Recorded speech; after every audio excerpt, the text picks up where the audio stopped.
Luffy refused to believe that Sabo killed King Cobra.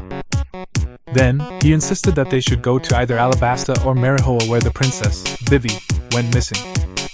However, Zoro denied the request because it is the home turf of the world government and marines. He told Luffy to let Vivi handle the situation herself since she is a strong woman. Luffy told his crew that his dream is more than being the pirate king. But it was not really revealed. However, judging from the reactions of Straw Hats, it is safe to assume that Luffy can achieve it only after becoming the pirate king first. Meanwhile, the Navy managed to trace Sabo and found out that he is in the kingdom of Lulusia.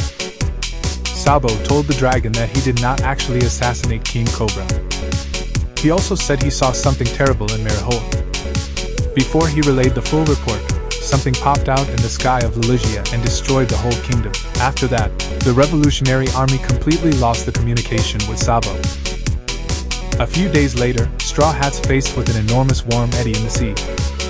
Zoro cut it in half and saw a kid inside. It is actually Jewelry Bonnie, one of the pirates from the worst generation. Luffy stretched his arms and grabbed both Bonnie and Chopper, who was blown by the storm. Then, a massive robotic shark attacked them from below. Sunny was able to escape it, but Luffy and Chopper fell into the water. To their surprise, the shark even fired torpedoes at them, and the whole ship was blasted. Jinbei jumped into the water, saved Luffy, Chopper and Bonnie and then dived down to escape from the shark. When the shark tried to attack other Straw Hats, a giant robot appeared and saved them.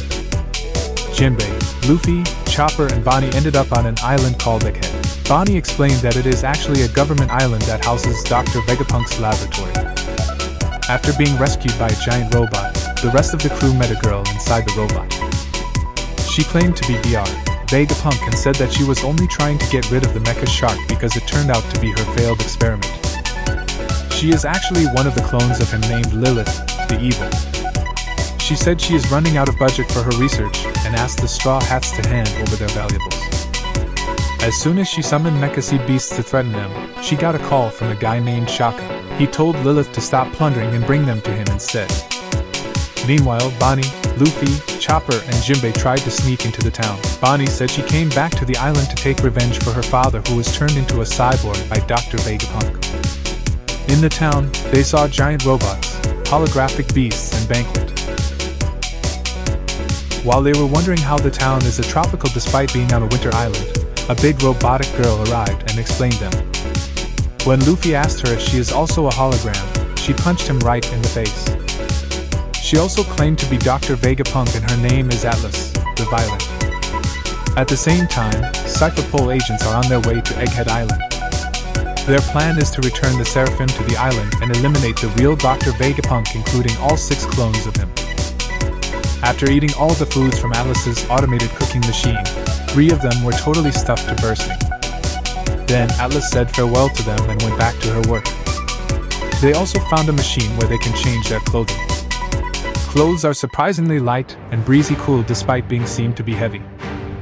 After that, Kuma, a pacifista, arrived and attacked them for stealing clothes and eating foods without payment. When Luffy tried to fight back, Bonnie stopped him and told him that Kuma was actually his dad who was turned into a cyborg. As Bonnie was begging them not to hurt him although Kuma kept attacking them, they had no choice but to run. Bonnie used her Devil Fruit's power and changed their age to disguise as residents. After being captured by the Navy for being a pirate and a member of the Revolutionary Army, Kuma was sentenced to life imprisonment. However, Dr. Vegapunk was enamored with his muscle and abilities. So in exchange for taking part in body augmentation and clone development, Kuma was allowed to return to freedom as a warlord of the sea. At the end, they forced experiments on Kuma and completely turned him into a cyborg. Meanwhile, the rest of the Straw Hats arrived the Laba phase, which is above the clouds. Zoro and Brook left behind to watch the ship, and the rest entered the lab after changing into research suits. Lilith said the island's power source is fire, which can be converted into all types of energy. She said they could even create their own sun if there were such a thing as undying flame. After walking through a door, they heard a voice from another Vegapunk named Edison. Edison told them to keep moving forwards, and then they found a Seraphim who looked like Jinbei but younger. Then, the Seraphim proceeded to attack them. When Nami was caught off guard, Sanji was pissed off and kicked him in the face. Robin also attacked him with her Gigante Fleur, but the Seraphim used Fishman Karate to defend it.